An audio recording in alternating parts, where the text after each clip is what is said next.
Meow. What's going on? What's going on, Vish? Oh Well, I man. mean, it's been a week. Yeah, man. It's been a week. It's been an unbelievable weekend as Yeah, well. You know how some people when they go to these events like these long events like Coachella, Ultra, whatever it is, the three festivals, or they or yeah. they do something like for 3 days in a row and it's just beating down on them and kicking their ass, and then they're like, I'd never do this again. Like I can't wait. If it was next week again, I'd be all over it again next week, man. This was an absolutely unbelievable experience, Well, that makes one and of us. So yeah. Well, and we spoke about that though. We spoke different about that. experiences, different experiences. Well, we spoke about that. I'm like, dude, next time you just got to come on this side and be a spectator instead. Yeah, it was See, it was I'm the incredible. other direction. I need you on the other side with me, so I don't have to do everything myself. Right. But nonetheless, a pretty incredible experience from both ends, huh? Yeah, no, it was awesome. I mean, I'm being hopefully we can tell being sarcastic. It was an amazing experience covering it as press and you do go. I will say the one thing over time when I first got there, I was like, oh my god, this guy's here and that guy. And then by the end of it, you're like I was telling Jazz earlier, I walked right past Felipe Massa on the way out and was like, hey, it's Felipe Massa, and didn't even like think twice about it. Meanwhile, all the fans were like yelling at him to take pictures, and it's just it's when you get used to like just seeing famous people standing next Right. to you. It's yeah, and it hits kind of different because you're just like, well, I've already seen, and half the time you've probably seen half of those guys walk back and forth, and you're just like, all right, cool, Yeah, man. and, You and know? also you're working, so it's kind of just a Right. different. You gotta get the content. You're not gonna miss the press conference because you're like staring at Kevin Magnuson. Like that's Dude, not. and let's be honest, a lot of those people they want to be left alone for the most part, Oh no right? no we don't. Well when you're media, you don't talk to them anyway. You're not really Right. supposed to unless it's within a formalized. Okay, these are the times when you can get those interviews. So like you're not allowed to talk to them, but they're getting obviously bugged by all the filthy rich people who plop down five figures to go stand in the paddock. So they're Right. getting swamped by them. But yeah, no, you just Jazz talked about this earlier, but definitely you notice the basketball players because they're taller than everyone else, the ones that are just hanging out in the paddock. But it was a hell of an experience. Hell of an experience. I would say Yeah. the coolest thing is first of all, check it out on the YouTube stream. I interviewed the head of Pirelli Motorsports last night, and so he's a great guy. It was a great interview, but what I didn't realize what happened because it was so late. When I left, the Right. pit lane, the paddock was deserted. Um, and it's at night, and like a few of the teams, I know Williams, I think Alfa Romeo have like light up. I think Pirelli actually does too, like light up Right. on the garage, and just like walking through the pit lane, basically by the paddock. I mean, not the pit lane. Pit lane's on the other side, but walking through the paddock at night, basically by myself. Right. That was insane because there's always people milling about. Even before they let the fans in, there's still people working there, but they got curfew at night. They can't work. So by the time I was done interviewing the Pirelli guys, like most of the workers had gone too. It was just like completely empty. And then you're walking through there. It was just totally cool. Hey, thanks, Jack, and thanks for listening. Yeah, I mean, I had 10 minutes and I used them. In fact, they were running late. Jazz, if you don't see comments, is what I'm talking about. They were running late, and apparently the last guy they had said they scheduled in 10-minute blocks, and he had taken 20. So I was like, I'm Yeah, definitely not that's doing that's a that. good complaint to have though, right? I mean, hey, it wasn't long enough, you know? That's Yes, actually yeah, we'll yeah. take it. I mean, no, but he was very. They were It was actually kind of cool. I got to hang out with some of their because they said, "Oh, come on, sit down." They had like an outdoor seating area where I did the interview, which is why you get a little bit of the background noise of kind of the wind and stuff. But so I was just hanging out with some of the Pirelli guys, like a bunch of like authentic Italians, shooting the shit, talking about I mean, everyone the whole weekend talking about the weather. It's so hot here. Do you think it's gonna rain? It looks like it's gonna rain. I'm like, it always looks like it's gonna rain. That Yeah, doesn't mean it's right. gonna actually rain. We got a little bit of We got a rain little bit of today. rain, before the Yeah. race. But yeah, and I was like, it doesn't mean anything. And one of the guys was saying it's like the only time they feel heat like this is in Budapest. Right. So Interesting. But anyway, yeah. anyways, So So that Um, was my side. Now your yeah, side was I'll, actually I'll getting to see the racing. I'll be really short because we definitely want to keep this short because we are going to have a big show Wednesday with everybody in the pit crew, Nick and Moni and Manny and the whole entire crew. So we just wanted to give you a really quick hitter on our experience being there. It's not that the guys back home won't be able to. I mean, they saw it from a different perspective as well. So I think it's going to be exciting to hear everybody's take. But just being there the whole weekend, myself and Vish, um, it's surreal. It really is. Like I think you go in expecting one thing, and it's a little bit different than what you're expecting. To be honest with you, you're expecting obviously the Miami-ness to come out, but it was just it's almost hard to describe. Everybody, different cultures, just everybody kind of just mixed in, and you see people from Australia there, from New Zealand.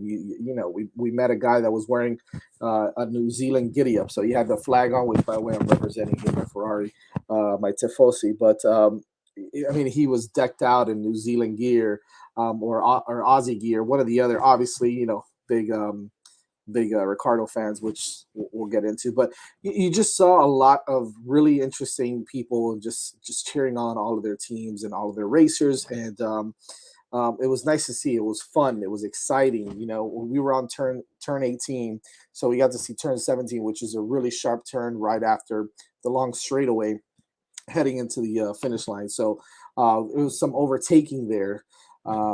One being, I believe it was Russell and Hamilton kind of going at it, two teammates. And then there was some midfield action also with the Haas cars and Aston Martin and McLaren as well. So, I mean, look, there was a lot of action going on. And I think that the Miami Dolphins, Tom Garfinkel, whoever was involved in this, did an absolutely incredible job. I think people don't understand what it takes to put together something like this because you see in some other races, it's the race and there isn't really much around it, right? It's not they don't showcase their city like we did, and that goes to show you, man, how proud Miami is of their city. Whether it's in Miami Gardens or in the beach, it doesn't matter. I don't care. Like the point is that we were able to really kind of showcase how exciting it is to be in Miami for an event like this. None of the action as far as like the activations for concerts and all that were going on during racing, right? So again, it was still all about the races. And I think that's what other people had the misconception that this was going to be like an absolute concert and going crazy and all that. No, man. I mean, this is all about the races. They did have activations, aside from that, which were fun. It keeps fans entertained. It keeps them going. It keeps them, and quite frankly, keeps them spending money and having a good time. And that's what it's all about. Now, I will mention, Fernie, what you just posted. The logistics were, yes, they were pretty insane. And Vish has mentioned this before. It's because the stadium is right there, and it kind of screws everything up. It screws up all the plans. You got to go over some bridges. But I will say this: that day three today was a walk in the park compared to the other 2 days. Like we got there and we knew where everything was. So it was like, all right, oh, here's a shortcut to get from here to here. And now you're like, wait, wow, that was quick. Whereas, yesterday, the day before, it took us an hour to get from place to place or an hour and a half. And so you're walking, uh, you know, for miles and miles. So no, it was a little bit of a different experience today. The weather was actually a little bit better because it was a little more overcast and the rain, and it was still hot as hell. But it was fun. It was absolutely amazing. And the race didn't really disappoint either, with some action in the beginning, a little bit in the middle, obviously with the caution, with the flags, the safety cars, and then at the end, Leclerc giving it all to kind of creep up on Max, but just Max was absolutely unbelievable.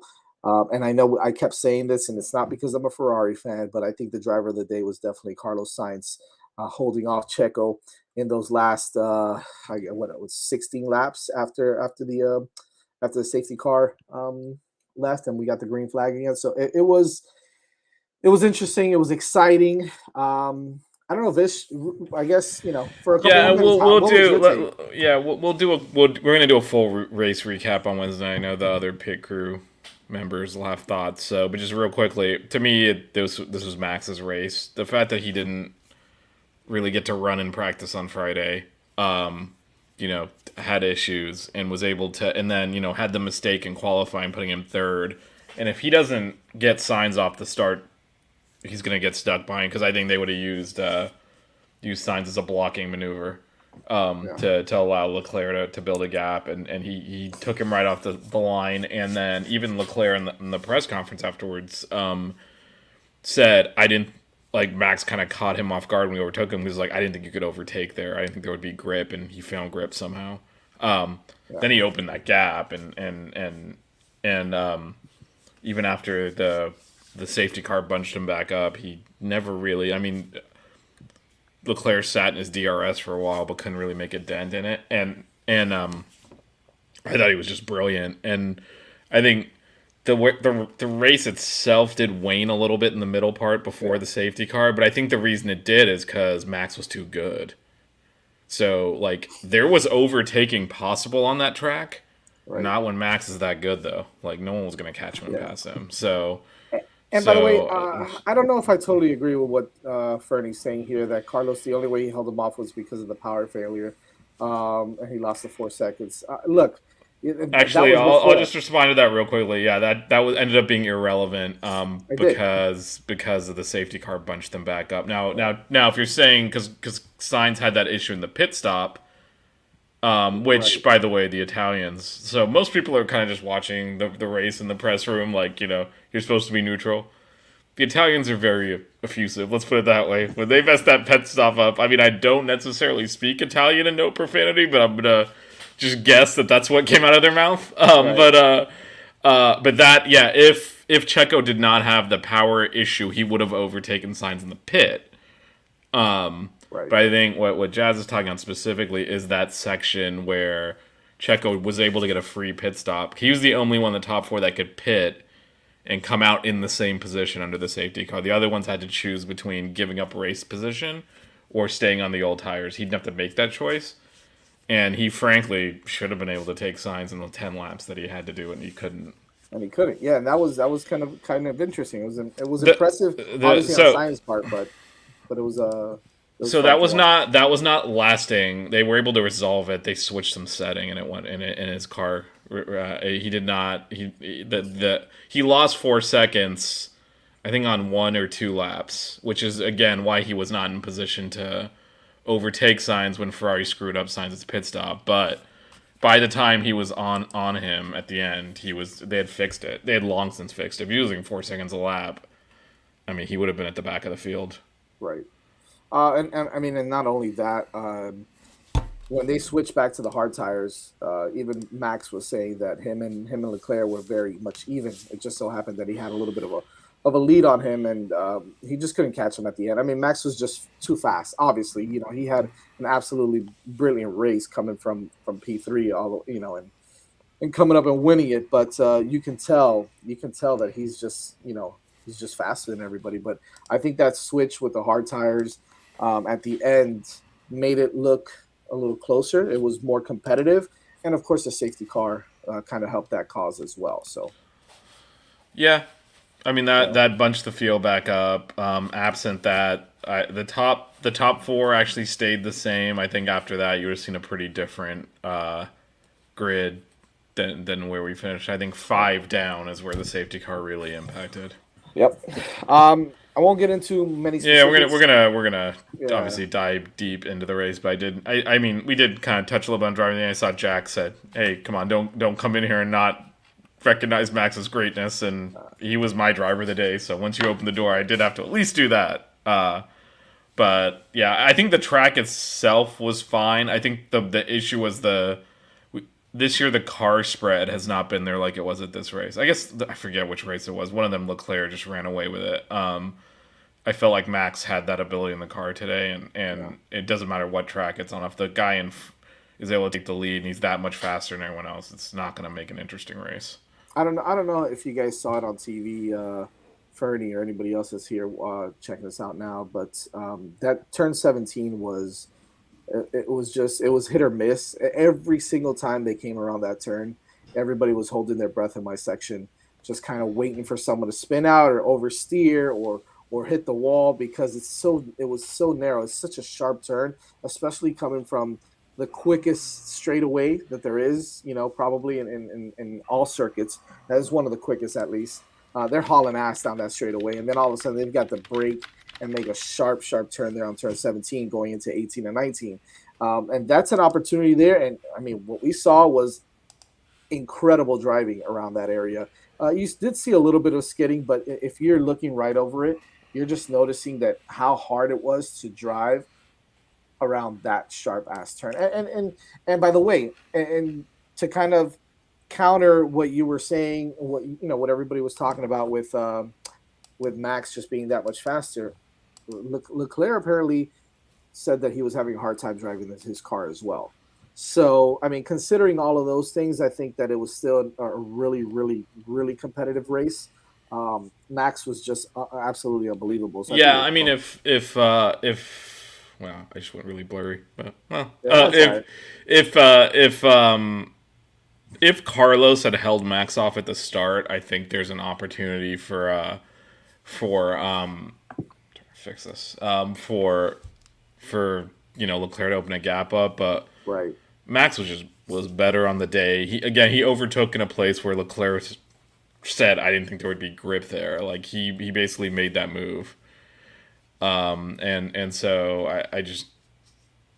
I mean, I don't think Ferrari had much for them. And as has been mentioned, where Red Bull is stronger is in a straight line, which makes it more difficult to overtake anyway for Ferrari. So this was Max's day.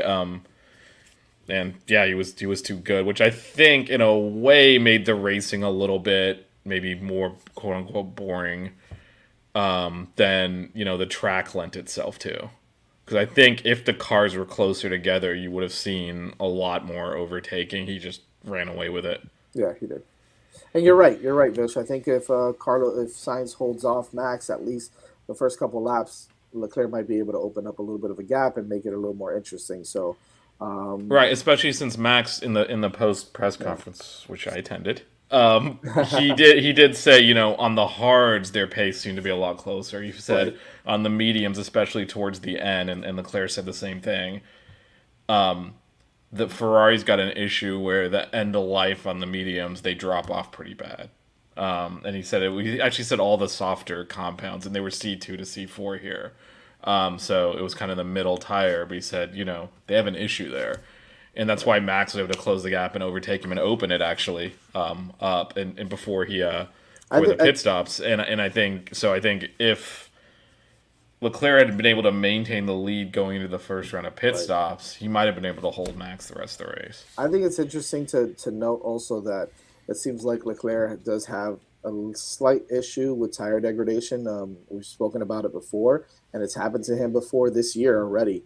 But he had the same issue today, right? I mean, and I think Max noticed it, that his front right tire, right? It was a right tire. It was the right tire. Yeah, he was having issues with it, and Max took advantage of it, and that's exactly what the best race driver in the world is going to do. So take advantage of those situations, but I think that's something that Leclerc is going to have to figure out if he wants to continue to kind of. I just think it's the nature of the car. The car. Yeah. I mean, I think Max knows it, and Ferrari knows it. They wear the tires out, and that's. I mean, they both said it, so I think they both kind of know it. It's just one of the downsides to the car.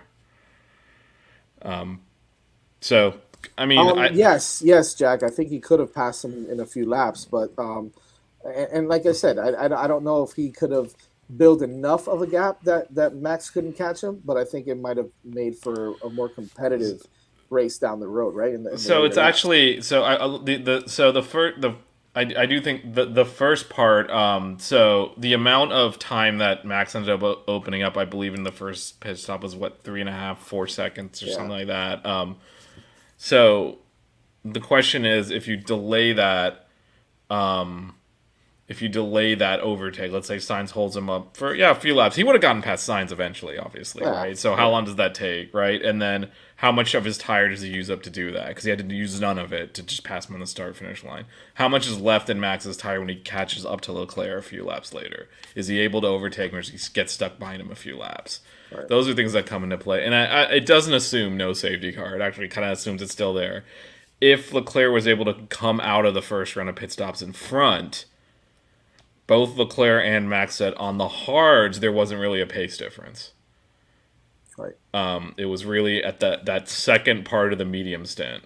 So if he was not able to catch and pass him there, he might have had trouble with it. I mean, Max was faster all week, and I said this actually just when I was side chatting with Jazz. We weren't live or anything. That Max's qualifying lap before the track had evolved on a much slower surface was very competitive with Leclerc and Sainz.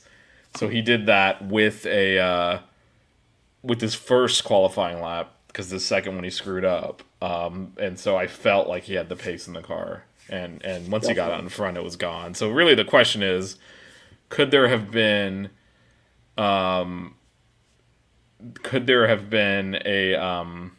situation where Leclerc in the slower car could have held off Max, right? And that's kind of what we're looking at.